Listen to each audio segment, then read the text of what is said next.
Hi, I'm Dr. Caroline Leaf, and welcome to my podcast, Cleaning Up Your Mental Mess.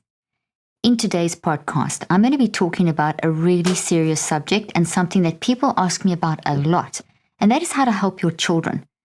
I just read an incredibly good study recently, a 20-year survey on looking at children and the impact of just being a child, going through issues in life, going through adverse circumstances, and the impact into adulthood on mental and physical health. And basically, 1 in 12 children struggle with depression at some point between the ages of 9 and 16, with girls more likely to be affected than boys. This is a common childhood challenge that, unfortunately, often goes unnoticed by the adults in the children's lives, including parents, teachers, and pediatricians. I want to address this in this podcast today and give you some practical tips about how you can help your child, or if you're a teacher or a leader or a pediatrician or a medical practitioner, or you're have some kind of influence on other people in your life, specifically children, how you can make some changes that we can change this situation. Where 1 in 12 children between the ages of 9 and 16 are battling with extreme anxiety and depression that is going unnoticed. So these children are being left to cope with these challenges alone and transition into teenagerhood and adulthood with issues, and it's impacting their mental and physical health. But before we begin, I am really, really excited that this year we are going to be doing my conference live again. Last year, as you know, we had to do it virtually, but this year my mental health retreat is alive.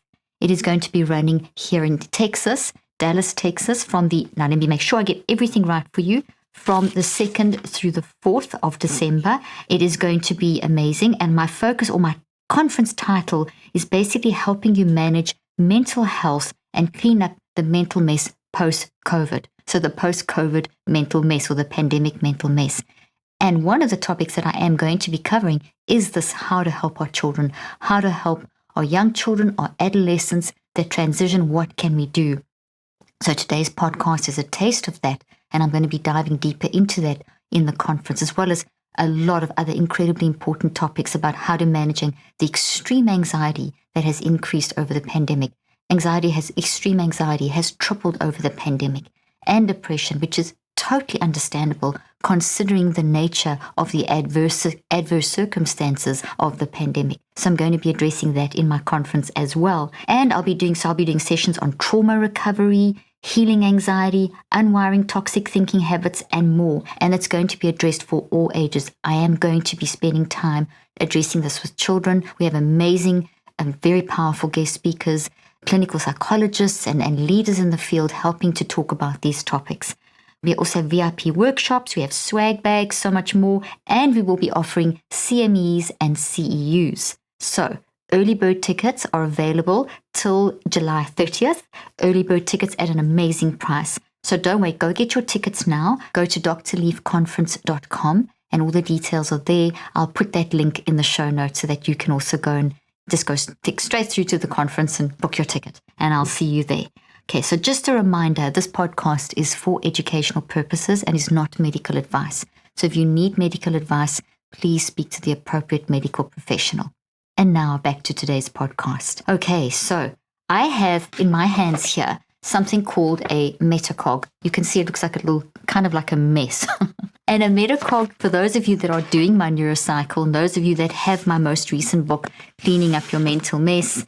So if you either are working from my new book, Cleaning Up Your Mental Mess, or the neurocycle app, or both, and you're doing the neurocycle, the third step that you do is a writing step, and it's called a metacog. And a metacog is something that I developed over 38 years ago and have done extensive research clinically, in clinical application and clinical research, to develop a system that you can really get your thoughts together and dig down deep into your wise mind, into your non-conscious mind, and find those things in our non-conscious mind and our brain that are really driving us. So all those things that have happened, all the experiences that we have that are stored in our non-conscious mind that are influencing us, the neurocycle is helping you to find those and deconstruct and reconstruct. And making a metacog is part of the third step. Making a metacog is also a fantastic way of brain building. So you can use the neurocycle to detox and to brain build. And I use it for all my brain building. So when I prepare for a podcast, I prepare it on a metacog. So I wanted to show you that today, because I normally do it on my computer. I use a program on my computer, or I do it by hand, but I did this one by hand. So I wanted to show it to you, and I'll be referring to that as I talk to guide me. So it's a fantastic way for building knowledge into your head and using it to actually teach information to other people. Really makes your brain work hard and increases your intelligence and increases brain resilience and brain health. So why not learn how to use it? As I said, it's in my book, Cleaning Up Your Mental Mess, my latest book, which is available wherever books are sold and on my website. And is also in my Neurocycle app. Wherever you see Neurocycle, you're going to find the metacog is the third step. There's also a video in the app. Okay, so to get back to today's podcast, this is quite serious. Okay, so 1 in 12 children are battling with extreme symptoms of anxiety and depression between the ages of 9 and 16, and actually younger. It's more in girls, okay? And this often goes unnoticed by adults, teachers, pediatricians, leaders. Do you know that only 3% of leaders are talking about mental health and noticing mental health? And when we talk about children, a leader would be, for example, a teacher in a classroom, a principal of a school, a leader in a community kind of setting, any medical health professional, any mental health professional, parents. These are leaders, but you're leading other people. Only 4% of churches, for example, are talking, and religious organizations are talking about mental health. So, I mean, this is an area that's not being spoken about, and our children are going unnoticed. And we know children kind of seem to bounce back from issues because they kind of seem to pull their lives together and kind of bounce back. And that is almost a dangerous assumption that we're making. I know when I was practicing as a therapist, which I did for over 25 years, that when we had a child with a traumatic brain injury, that the actual physical damage that would happen and put them into hospital for a period of time and so on, they seem to physically bounce back quicker than an adult. So there was a lot of assumptions made about how they are recovering. A child recovers more quickly. But then we would see what we call a subtle learning disability starting to manifest in certain different age groups and certain different periods at school. And that was directly tracked back to the traumatic brain injury. So they physically had recovered, but there was these latent effects, and a lot of them were emotional learning, etc., that needed to be managed. So we've got to stop making the assumption that, our kids seem to be fine. They seem to be getting through. We've got to be very careful of that, because if a child has experienced something, they don't, depending on their age, if they are under 12, they're not going to have much language to be able to analyze and express that. So the younger they get, the more difficult, as we know, it is. And then also from the age of 13 through 24 is the most difficult season of our entire life cycle. And it's also incredibly difficult to process emotions at that age as well. Yes, they're much more able to express themselves and self-analyze and so on, but there's a lot of things going on with hormones and with just the brain development and the whole psychoneurobiology in that particular age that is all about, what other people think about me, and there's a lot of distortion that happens in perceiving certain situations. So it's vitally important that we don't let anxiety, depression, mind issues go unnoticed, because it's happening way too often. This 20-year study has shown, and this is one of many studies, and I've picked on this study because it's really good and it's just been released recently, and it was done over a long period of time, and it's consistently confirming that the majority of children's issues are going unnoticed. Now, it doesn't mean that it's intentional. I mean, we love our kids, we want to help them, but we don't have systems in place. It's a lack of education. It's a lack of knowing what to do and how to do it. And the impact is there. The evidence is there. There's a lot of research showing that adverse child experiences called ACEs impact mental and physical health. A lot of evidence of that in the literature. It's spoken about quite extensively, and that is a really good thing. But the fact that it's still going, that the majority of kids are still going unnoticed, means that we're not applying this sufficiently. We're not doing enough, okay? So I'm just going to quickly read from the study. I'm just going to read something that is very, very interesting. Depression in youth between the ages of 10 and 24 years is both a leading cause of stress and a possible risk factor for future diseases and impairment. Now, that's very significant, and there's a lot of research showing the link between psychoneurobiology, in other words, our mind, our brain, and our body. And what this is essentially saying is that there is a very direct link between what a child goes through and their physical impact on their body and how that affects their future mental health. And I mean, just in my recent clinical trials, which are in my book, Cleaning Up Your Mental Mess, and we're busy publishing papers now, and there's a white paper, you can go to my site, I'll put these links in the paper. We show that when your mental health is not managed, when your mind is not managed, and you feel out of control, and you feel unempowered, and you feel like you don't have agency, which is what a lot of kids do feel. When they're young, they feel like they don't have any agency, they don't have any control because they're still learning from the adults. When you feel like that, that has an immediate impact on every system of your brain and your body, every system of your body, including your brain, because the mind is driving the brain. The mind and the brain are separate. They're not the same thing. It's with our mind that we experience these experiences and convert those experiences into physical structures inside of our brain, the thought trees that look like physical thought trees. But they also affect our DNA. So as soon as you have this experience with your mind, it's in your mind. So there's the experience in the environment, the adverse experience, your mind, you. Your mind is you, how you think, feel, and choose. You're experiencing that. You're feeling it. There's the data, the input, the emotions, what's going on. And that's being received by your mind. You're thinking, feeling, and choosing. That generates this energy through the brain. And that experience is converted into a physical structure. So a physical thought tree with all the memories of that issue. And it's a toxic looking tree, which is why I always use this toxic tree to explain this.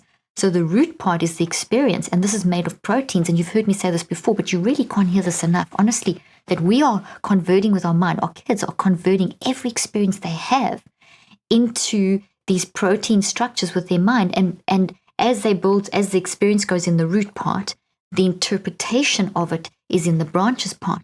So their age is limited, whatever age they are. So they have a limited understanding of how to make sense of this. And how do you make sense of anything adverse? It doesn't make sense. So they just try to cope.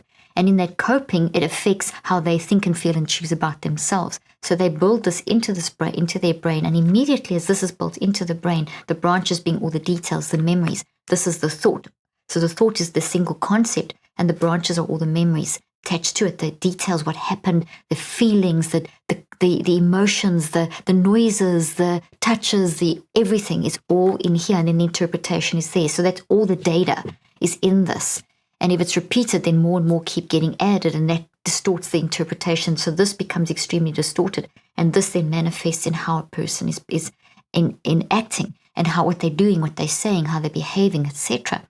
So this is happening in the environment, and it's converting into the brain. Now, this is toxic, and the brain recognizes this as toxic, so does the body. So the brain tries to fight this. But if this is not dealt with, if a child's not able to process this, if it's going unrecognized in the environment by the parents and the teachers and the pediatricians and the leaders and the church leaders and so on, then this stays there. And then that child does whatever they can to cope.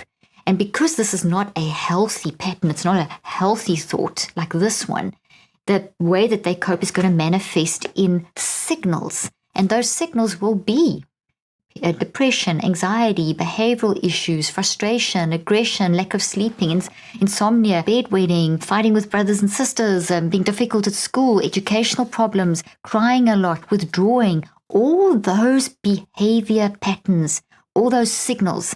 And there's different types of signals. Behavior, what they're doing, behavior pattern signals, emotional pattern signals, perspective pattern signals, how they're looking at life. I hate school. I hate my friends. I don't want to go there. You know, what's their mindset? What's their perspective? That's a warning signal.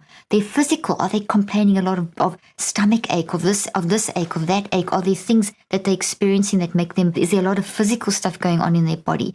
So you've got to look at all those different signals of how they are manifesting as patterns. And that's telling you something about what's going on, because these are producing those.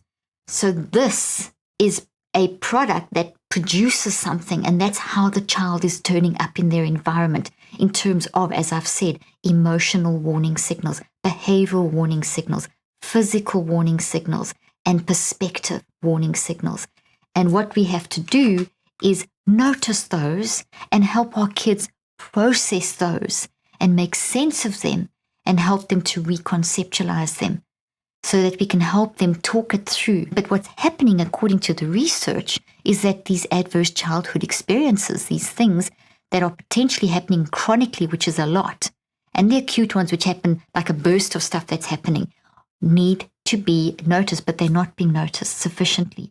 So then a child just is trying to cope, and then they get older and so on, and the transition from young childhood to middle childhood to adolescence to teenagerhood to adulthood. Each transition period brings with it its own challenges. But is there any education happening around that?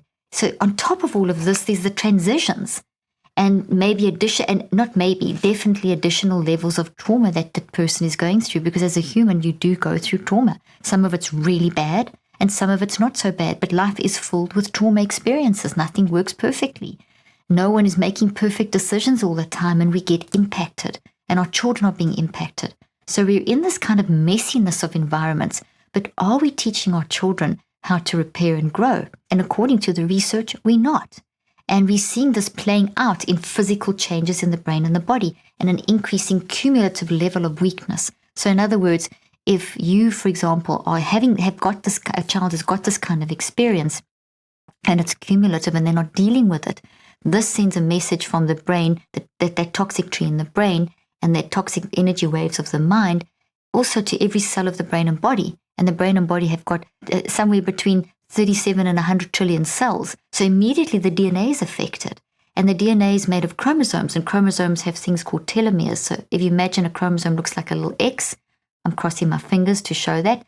And my fingernails, which happen to be painted pink, are telomeres, to give you a visual analogy. So you could cross your fingers if you're listening and look at your fingernails as telomeres. And the way those telomeres play a massive role in your cell health, in your body health.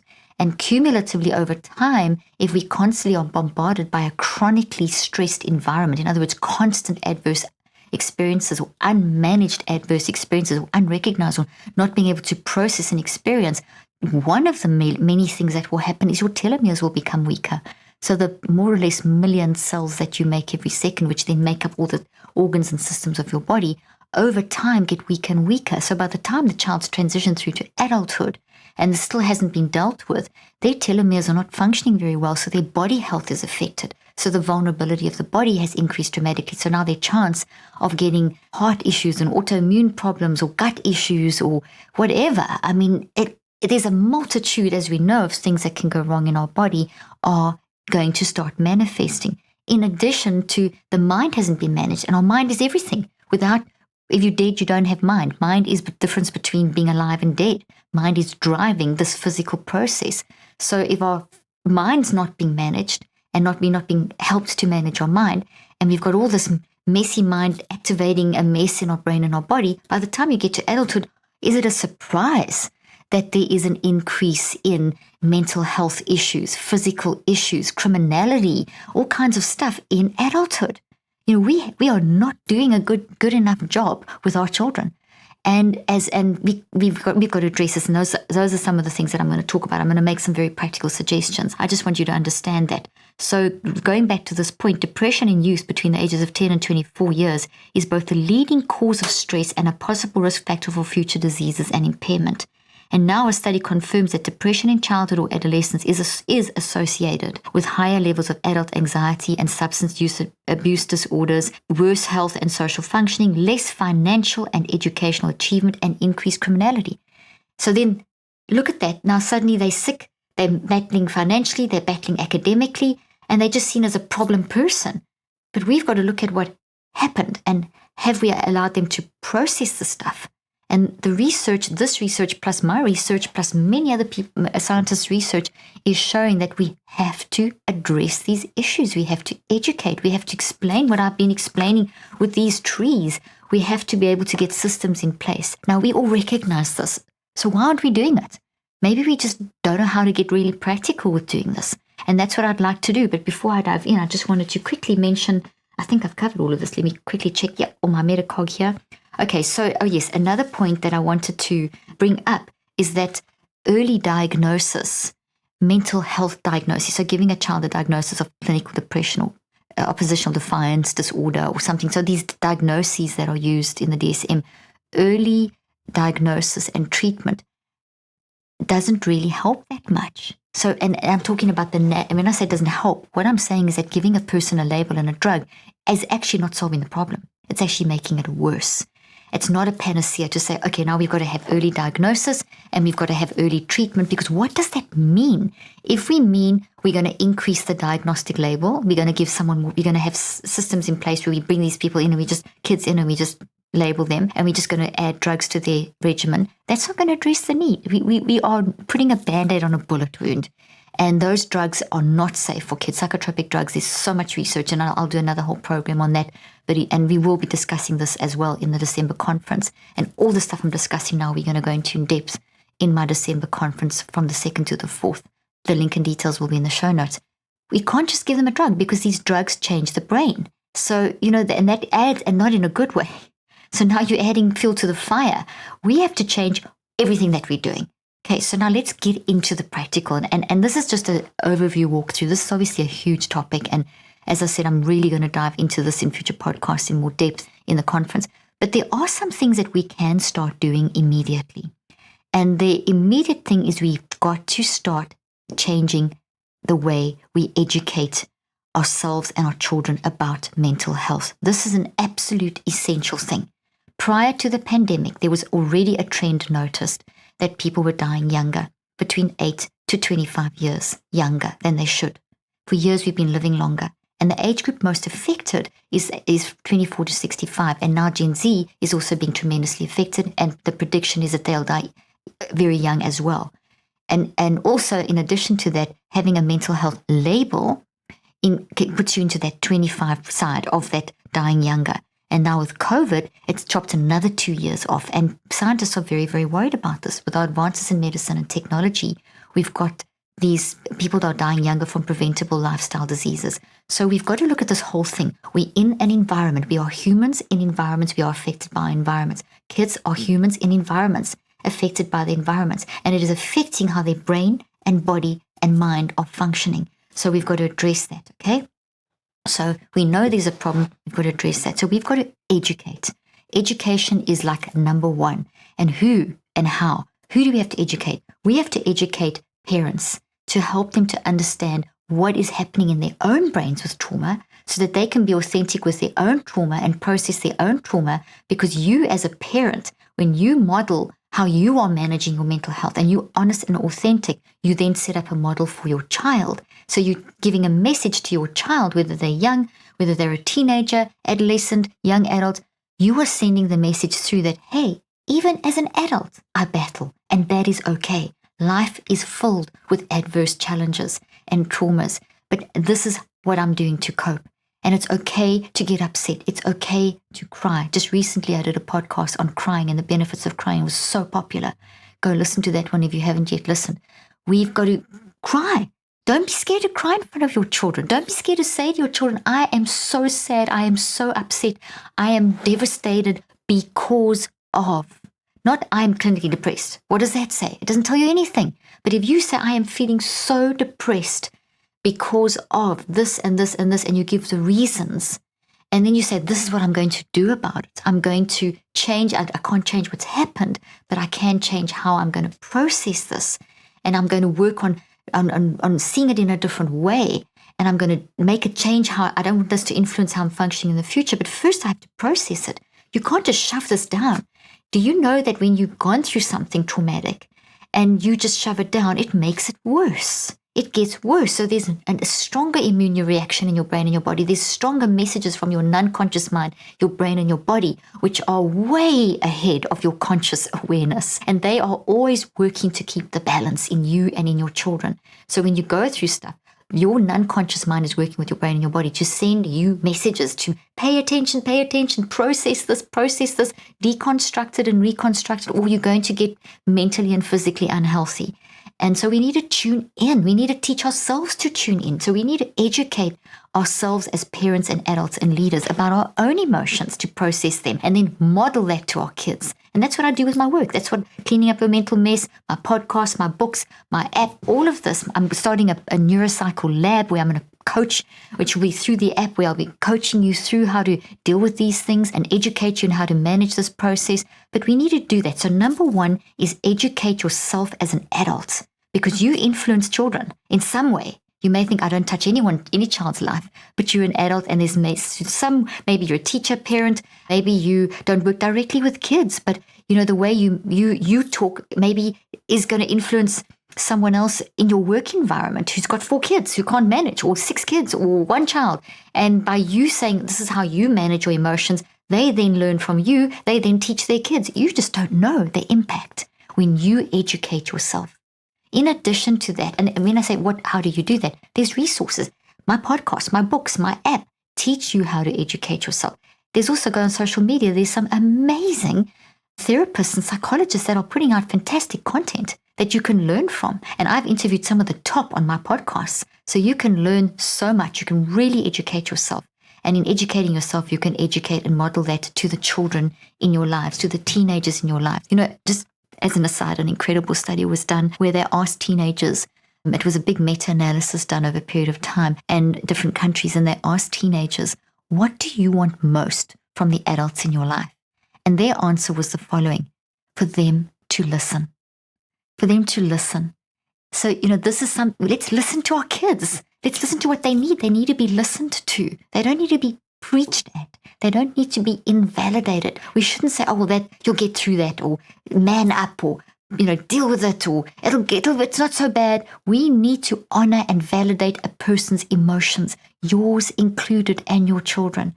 And that's really what I'm saying is all about education.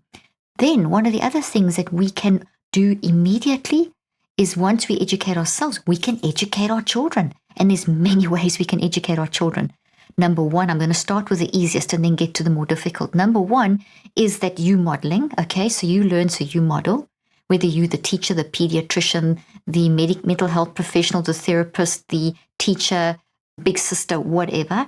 Okay, auntie, uncle, work colleague. So it's educating yourself so that you can educate your children and explain. And then it's actually having fixed classes. So yes, you can do it yourself, but why don't we take it to the next level and have organized group classes where we educate ourselves in churches? Only 4% of churches are talking about mental health. I get invited to talk all over the world in all different kinds of environments, churches, neuroscience conferences. I train physicians. I talk in government, all over the place, education, government, etc. And 3% of leaders and 4% of adults are talking about mental health. Meanwhile, every single human is battling with mental health. If you're alive, you've got a mind. Your mind is your aliveness. Life is full of adverse experiences. Your mind is how you experience them. You're experiencing trauma. You're battling with anxiety and depression to different degrees. Not everyone is in extreme states of anxiety and depression, but we all experience those emotions because they're normal warning signals from our brain and our body and our mind telling us that something's wrong. They're not mental illnesses. They are basically hugely important because your mind is driving everything. It's your aliveness. So it's 99% of who you are. Your brain and body does nothing without your mind. So your mind is what's experiencing the stuff. Your mind is where the signals are, where you become aware of the signals. With your mind, you become aware of your emotions, your depression, anxiety, the patterns of depression, the patterns of anxiety, your behavior patterns, withdrawal, irritability, unfriendliness, whatever it may be. And your physical symptoms, it's with your mind you become aware of your physical symptoms. With your mind, you become aware of your emotional warning signals. With your mind, you become aware of your physical warning signals. With your mind, you become aware of your behavioral warning signals. With your mind, you become aware of your perspective warning signals. With your mind, you become aware of the patterns. Teach this to our kids. Tell them it's okay. It's okay to be messy. Life is messy. It's all about experimenting. We don't know what's coming up in the next moment. Okay, so we can have fixed classes. We could have classes teaching this. So instead of only 4% of churches and 3% of leaders talking about this, we could increase this. So we could have classes in libraries, in any kind of community center, in churches. There's so many small groups and everything. We need to be educating about mental health and about your mind and about mind management. You've got systems and structures in churches where you have people on platforms talking about, bring speakers. I go into churches, as I mentioned, bring speakers in to talk about mental health. In school, bring speakers in to talk about mental health. In libraries, have community talks. In YMCAs, there's so many practical places. I made a list here of, I think I've covered them. schools, community, churches, libraries, YMCAs. So have educational groups. The next thing that's a little bit more difficult, but we have to institute it, is in schools from kindergarten. I taught this, my youngest patients were 2 and 3 years of age. I have 4 adult kids. They've been learning this since they were babies. You can teach a child from young through play, therapy, etc. And I've got lots of books and programs and things coming out through my Neurocycle app that are from tiny kids all the way through. Okay, so but there are programs, effective programs out there. But we need to educate right from kindergarten all the way through school, to high school and beyond, into university and into the workplace. We need to have classes. So as you have PE and you have physical education, we need mental health education. We need to allocate a block of time. There needs to be a weekly teaching, a class where children learn about their mind and their brain and their mind-brain-body connection. And it's okay to how to process an emotion and what are emotions and what are these signals and what do you do about them? And what is childhood trauma and how does it impact us? We need to be educating classes. There's so much information out there. I mean, if you are in a school or linked to a school or a parent, I do talks all over the place. There's Zoom technology. I can't get to every single person, but there's also a lot of other people, if you just go on social media, that are potentially in your actual neighborhood that could come into your school and start teaching groups, parent education groups, teacher education groups. There should be teacher training. I trained teachers for years in this stuff. So I do it. You can contact us. We do it through Zoom and also through in person now as well, going and educating teachers, educating parents. But those are the groups. But we've got to get this in as a classroom. The kids need it, not just a one-off visit from a visiting lecture. Yes, sure, that's a start. But that's not enough. We need to have it as an ongoing thing, not just a one-off visit. You want this as an ongoing thing. So we've got to fight and legislate to actually get this as part of the school curriculum. And you can go as a parent, or if you're a teacher, or if you're a headmaster, if you're in a position of power, build it into your curriculum. You can change something around, take something out, put this in. Mental health should be something that every single child gets at least 1 session a week. And make sure that you have guidance counselors and people in your environment to be able to do that, to be able to support the children and the teachers and the children and the leaders, all of us, that we're all in this together. Now, you might be thinking, how on earth do we have the money for that in these schools? There isn't enough money for this.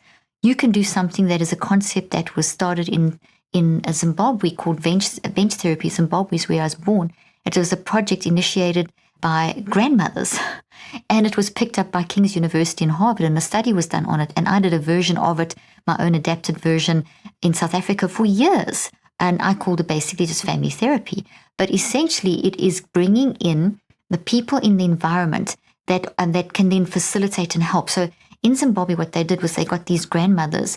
They found this. There was one village and one tribe where this grandmother used to sit on this log, and everyone with problems would just come and talk to her, and she would listen, and the wisdom of age helped give another perspective. So they were getting it out and not stuffing it down. The big thing is you want to get it out. As soon as you're aware of something, you start talking about something, you weaken these protein bonds. And then you can, when they're weaker, you can change them. This is neuroplasticity. The mind changes the brain. The brain doesn't change itself.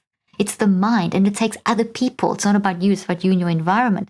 So by talking to this granny, these people were bringing these things up and they were processing them. They were embracing them and processing and reconceptualizing, and deconstructing and reconstructing. And that is what we need to be doing from very, very young. So we could bring grandmothers, parents that are not working into the schools, and you could have bench therapy. You could have a period of time so that people that don't have jobs, people that are maybe retired, could come into the school and facilitate this process. They can be educated, go through some training. There's podcasts, there's books, my book teaches you how to do this. It's not difficult to bring the community into the school, the community like the grandparents and the parents that aren't working, and they can become part of the school. They can get a little bit of training, and they can be there to talk to the kids, to help them to process and to reconstruct and to deconstruct and reconstruct what's going on in their lives, to help them to process. Today I had a really bad day. I mean, the teacher's so busy they can't hear about it, but the teacher notices the pattern in the child that they're having a bad day, that they're really sad today. So whoever's on duty, you call them, say, okay, do you want to go and talk to granny, whoever? And then you arrange for that child to go and sit with that granny and just to talk and process through this happened and that happened. And, and teaching them how to become aware of the signals. That's what the neurocycle does. Can teach them in the basic principles of the neurocycle. You can use trees and you can say, okay, well, we can see all these little smoke signals of anger and frustration, and you're very quiet today and you're very angry today. And, what are you thinking? And let's write that down. Let's draw pictures and let's try and find the root of the tree. So there's many, and I've got lots of teachings on that. So that's what you could send the child out to go and do that.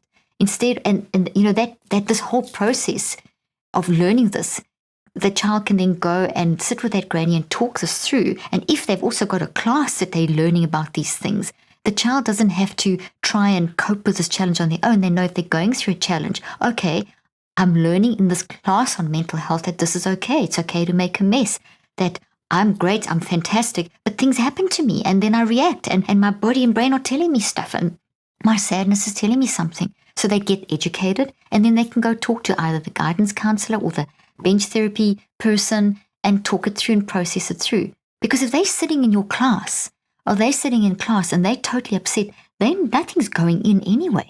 They're not processing that lesson. There's enough research to show that when you're totally emotionally challenged and you're totally upset, you're not processing how to do mathematics and science. You're losing that. So now on top of the emotional stuff that's accumulating, there's also the educational side. So these are very practical things that we could immediately institute. You could immediately today go to your school if you're a parent, go to your principal if you're a teacher, if you're a leader in your school, your community, you could go and start instituting, let's start a parent evening mental health workshop every single week or every single month. I'd love it every single week. Let's change our curriculum to include mental health teaching. Let's get hold of materials. Let's get hold of professionals like myself and others to maybe start initially doing these via Zoom or whatever to make it more practical. It's a super practical way of getting things done. You could set that build that into your calendar. If not, if you think it's not important enough, or if you think it's not, there's too many other things to do, sacrifice something, because if your mind is not right, everything else is a mess anyway. And you're going to play catch up with a child who's got emotional problems and who's playing up because they don't know what to do with themselves and they haven't had a chance to process this. The evidence is there. 1 in 12 children are battling and this is going unchallenged. And I would change this to say 1 in 12 children are battling with extreme anxiety and depression. 100% of children are battling with their emotions because we are emotional beings. We're battling with the adverse circumstances of life. No child goes through a whole school day without some sort of challenge, whether it's a teacher shouting at them, whether it's someone who said something on social media, whether it's someone who stole their lunch, whether it's someone who just said something nasty. Children are notoriously nasty to each other. Something happened and they need to know it's okay if I feel like this. It's not me that's bad. Remember, a child doesn't understand what's going on. So they're immediately going to think, I'm bad. I did something wrong. I caused this. No, you are beautiful. You are amazing. Just recently, I did a podcast on identity that was so popular as well. We've got to teach ourselves and our children that you're amazing. You are incredible. You're wired for love. You're brilliant. You can do something that no one else can do. But bad things happen. Adverse things happen, and then that affects you. And it goes in your brain, and it changes how you function. And then you get all these signals. And those signals are you getting grumpy and irritated and aggressive and sad and depressed, and these patterns come. But that doesn't mean you're a bad person. That means you've gone through something. So let's be thought detectives. Let's educate ourselves. Let's come together as a community and help each other in the schools, in the churches, in the YMCAs, in the libraries. Get these bench therapy educational concepts going. There is so much information accessible, and there's technology. We really can make a difference. Let's change this. Let's not let our kids grow into adulthood with no one helping them process through their issues. The research also shows that it's the acute bouts of extreme anxiety are easy to pick up. So your child's happy and everything's fine, and then there's a period where there's something happens, something acute happens. Maybe they lose a friend, or you move towns, or it's the transition between different grades, and they change dramatically. So there's an acute situation, and you see a period of depression. Now that's kind of easier to see and to help through because it's more obvious. The problem is that the chronic states where it's ongoing, where people are in a chronically stressed environment, there's constant social aggression or constant racial aggression, where the environment's chronically stressed, which will immediately increase hypertension, put you at risk for strokes, mental issues, mind issues, etc. The chronic stuff that children are going through, the repeated bullying, the repeated abuse, the repeated teasing, the repeated social media stuff, that is having a massive impact on how children are growing into adulthood and how they're transitioning. And that's not being addressed sufficiently. We're not recognizing that because we're just kind of saying, oh, they're a moody child. But that's not who anyone is. If someone's moody, there's a reason. If they are moody, there's a reason for that. Yes, you can have quiet kids, but someone who's moody and, oh, that person's always aggressive. No, they're not always aggressive. That aggression is not a wired for love trait. That aggression is a signal that something's going on. So we need to become thought detectives as adults and help our kids become thought detectives. Okay, I think I've made my point, and as I said, I'm going to be diving into this in detail, and I cannot encourage you enough to get educated in this. Listen to these podcasts, read my books, as this is my latest one, Cleaning Up Your Mental Mess. Get the Neurocycle app. We've got little mini Neurocycle guides there to help your child with anxiety. Come to this conference. Find someone in your area. Take to heart these suggestions that I'm making, and let's help our children with their mental health so they can grow into adults who understand that mental health battles are normal. It's okay to be messy. We are all kind of experimenting through life, but how to manage it. Let's not let our kids grow into adulthood with unmanaged minds, which is what the research is showing me doing. And let's teach them how to manage their minds. And let's teach ourselves. And let's do this together. Thank you for joining me today.